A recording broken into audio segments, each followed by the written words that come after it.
Welcome to English Easy Hub. Join us as we ignite the flames of your English learning journey together.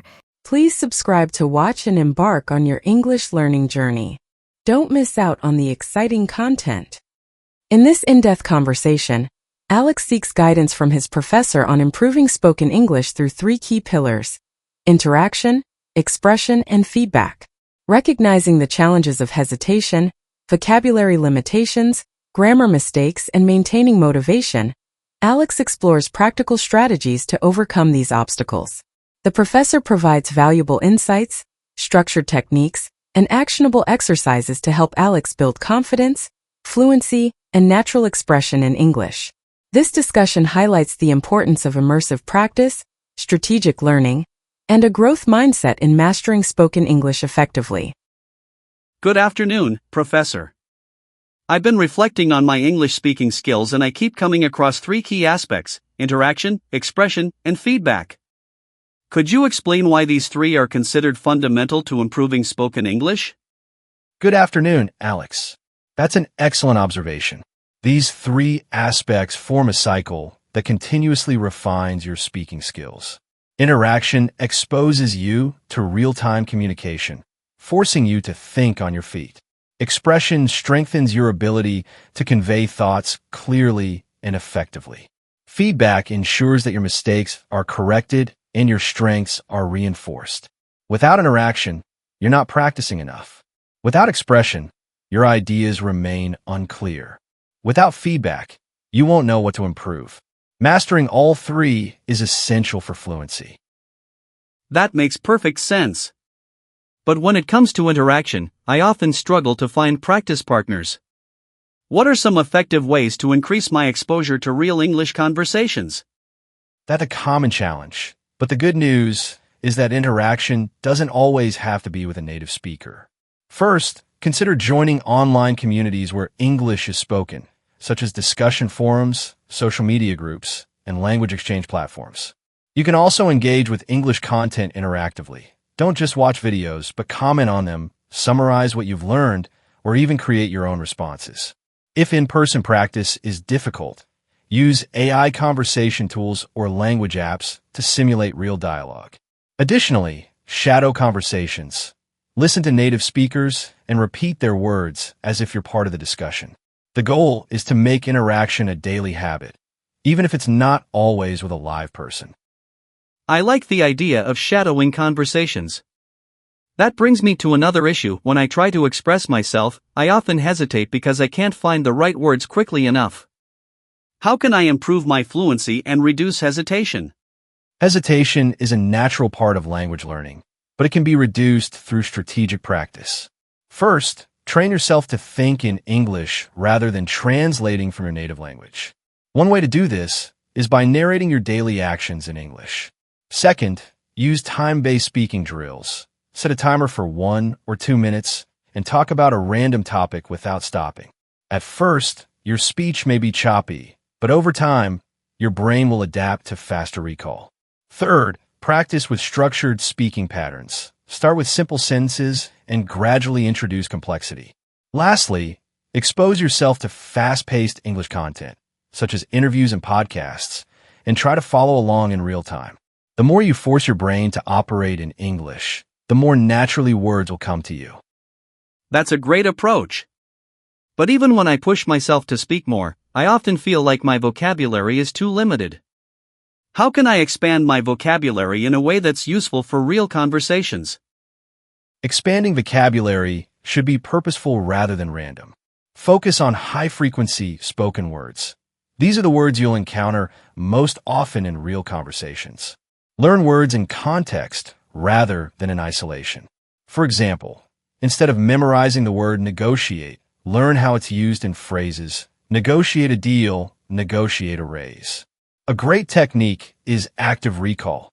After learning a new word, challenge yourself to use it in 3 different sentences that day. Additionally, practice paraphrasing. If you don't know a word, find another way to describe the idea. This skill not only builds vocabulary, but also strengthens your ability to keep a conversation going even when you lack specific words. I see. Speaking of keeping a conversation going, sometimes my sentences feel too basic, almost robotic. How can I make my English sound more natural and expressive? Expressive language comes from three main factors: idiomatic expressions, varied sentence structures, and natural rhythm. First, start incorporating common idioms and phrasal verbs. Instead of saying, "I understand," try "I get what you mean." Instead of "let's start," try "let's kick things off." These small tweaks make speech sound more authentic. Second, practice sentence variety. Combine short and long sentences, ask rhetorical questions, and add emphasis with pauses. Third, study the way native speakers deliver their speech. Intonation, emphasis, and even strategic silence. Mimic their style by watching movies, listening to podcasts, and repeating dialogues aloud. Speaking naturally is about more than just vocabulary. It's about how you structure and deliver your thoughts. That's a great point. But even when I try to sound more natural, I still make grammar mistakes. How should I approach correcting them without getting discouraged? Making mistakes is a natural and necessary part of learning. The key is to correct them in a way that boosts confidence rather than lowers it. First, focus on identifying your most common errors. Do you often misuse tenses? Struggle with prepositions? Once you recognize patterns, you can target those areas specifically. Second, practice self-monitoring. Record yourself speaking and listen back to spot errors. Third, ask for external feedback from language partners, teachers, or even correction tools. But most importantly, adopt a growth mindset. Every mistake you correct is a step closer to fluency. View mistakes as valuable feedback rather than failures. I like that mindset. But when I get feedback, I sometimes feel overwhelmed by all the corrections. How do I process feedback effectively without losing motivation? Feedback is only useful if you know how to apply it. Instead of trying to fix everything at once, focus on one or two key issues at a time. If someone corrects your past tense usage and your pronunciation, work on past tense first until it improves, then move on to pronunciation. Also, keep a feedback journal. Write down corrections, review them regularly, and track your improvement over time. Lastly, balance corrective feedback with positive reinforcement. Celebrate what you're doing well to stay motivated. Constructive feedback isn't about highlighting failures. It's about refining your skills systematically. That makes sense. But even when I focus on improving, I sometimes feel like I'm not progressing fast enough. What can I do to accelerate my learning? Speeding up learning requires immersion and deliberate practice. First, set clear and measurable goals. Track how many minutes you speak per day, how many new words you learn, or how many corrections you apply. Second, increase your exposure. Surround yourself with English in all aspects of your life, from entertainment to daily conversations. Third, challenge yourself. Engage in discussions on complex topics, debate ideas, or try storytelling. The more you push yourself beyond your comfort zone, the faster your skills will develop. That's very helpful. But sometimes I don't have time for long study sessions. How can I practice effectively in short bursts? Short, focused practice can be just as effective as long sessions. Use micro-learning techniques. Practice speaking for 5 minutes while walking, listen to English audio while commuting, or do a 1-minute speaking challenge on a random topic. Another strategy is habit stacking. Integrate English into your existing routines. For example, while brushing your teeth, describe your day in English. During lunch, read an English article and summarize it in one sentence. Small, consistent efforts add up over time. That's a great strategy. One last thing, how do I make English practice fun so I don't lose motivation? Motivation is key to long-term success, and the best way to sustain it is by making learning enjoyable. Engage with English in ways that excite you. Watch movies, play games, follow your favorite hobbies in English.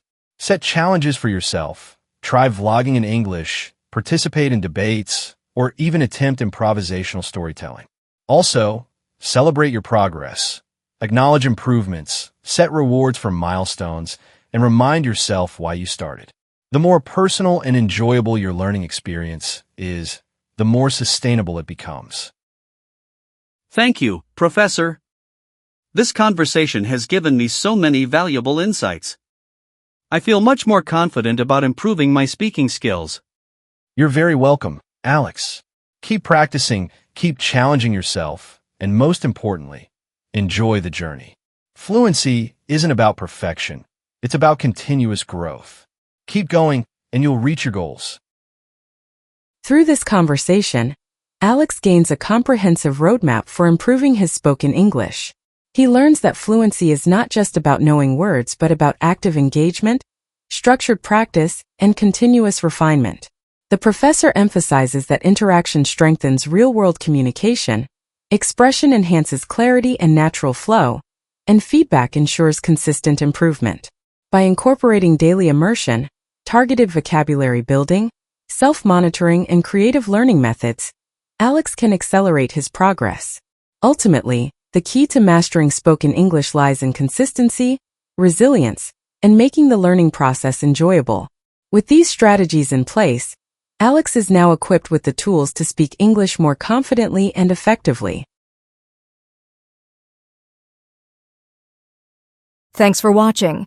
Remember to subscribe, like, comment, and share to keep the English learning journey alive.